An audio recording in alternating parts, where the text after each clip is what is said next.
मंडळी जय शिवराय. सध्या सोशल मीडियावर एक चर्चा जोरात सुरू आहे. रितेश देशमुखचा राजा शिवाजी सिनेमाचा टीजर आला आणि लगेच काही लोकांनी त्यावर टीका सुरू केली. कुणाला उंची कमी वाटते तर काही जण थेट म्हणतात हा महाराजांसारखा दिसतच नाही. तर या व्हिडिओच्या माध्यमातून नेमके शिवाजी महाराज कसे दिसत होते हे जाणून घेणार आहोत. नमस्कार, मी विठ्ठल साबळे आणि तुम्ही पाहतात बाई म्हणून. पण इथे एक साधा आणि सरळ प्रश्न आहे. आपण खात्रीने सांगू शकतो का की छत्रपती शिवाजी महाराज नेमके कसे दिसत होते?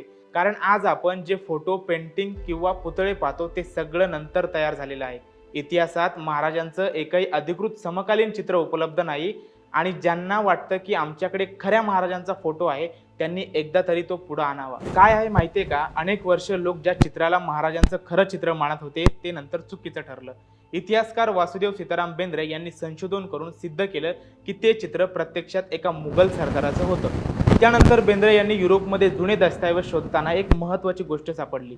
1664 मध्ये जेव्हा महाराजांनी सुरत मोहीम केली तेव्हा डच गव्हर्नरच्या नोंदीत आणि त्यासोबतच रेखाटनात महाराजांचं एक चित्र असल्याचा उल्लेख मिळतो. म्हणजे काय तर आज आपण ज्याला सगळ्यात जवळचं चित्र मानतो तेही थेट फोटो नाही तर एका परदेशी कलाकारानं त्या काळात केलेलं स्केच आहे, ज्याला नंतर वासुदेव बेंद्रे यांनी 1933 मध्ये जगासमोर आणलं. म्हणजे आज आपण महाराज असे दिसत होते असं जे मानतो ते थेट पुराव्यावर आधारित नसून इतिहासकार, संशोधक आणि उपलब्ध वर्णनांच्या आधारे तयार झालेले एक अंदाजात्मक चित्र आहे.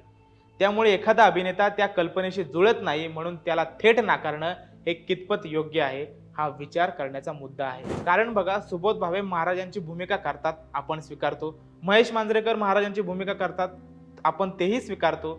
विकी कौशल आणि अजय देवगण ऐतिहासिक भूमिका करतात तेव्हाही आपण स्वीकारतो. कारण आपल्याला माहित आहे की हा एक अभिनय आहे, प्रत्यक्ष चेहरा नाही. म्हणूनच इथे खरा मुद्दा असा आहे की एखादा कलाकार महाराजांसारखा दिसतो का नाही यापेक्षा तो त्या भूमिकेला न्याय देतो का हे जास्त महत्त्वाचं आहे. त्याच्या अभिनयातून महाराजांचं धैर्य, बुद्धिमत्ता आणि नेतृत्व दिसतं का हे बघायलाच हवं. कारण छत्रपती शिवाजी महाराज म्हणजे फक्त चेहरा नाही, ते एक विचारधारा आहे, एक स्वराज्याची कल्पना आहे आणि रयतेसाठी लढणारी वृत्ती आहे.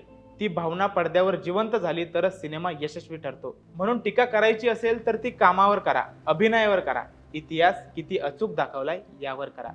पण फक्त लुकवरून निर्णय घेणं हे थोडंसं वरवरचं नाही का? मित्रांनो, हा व्हिडिओ जास्तीत जास्त शेअर करा, कारण विखारी ट्रोलिंगला उत्तर देण्याचा हाच एक मार्ग आहे.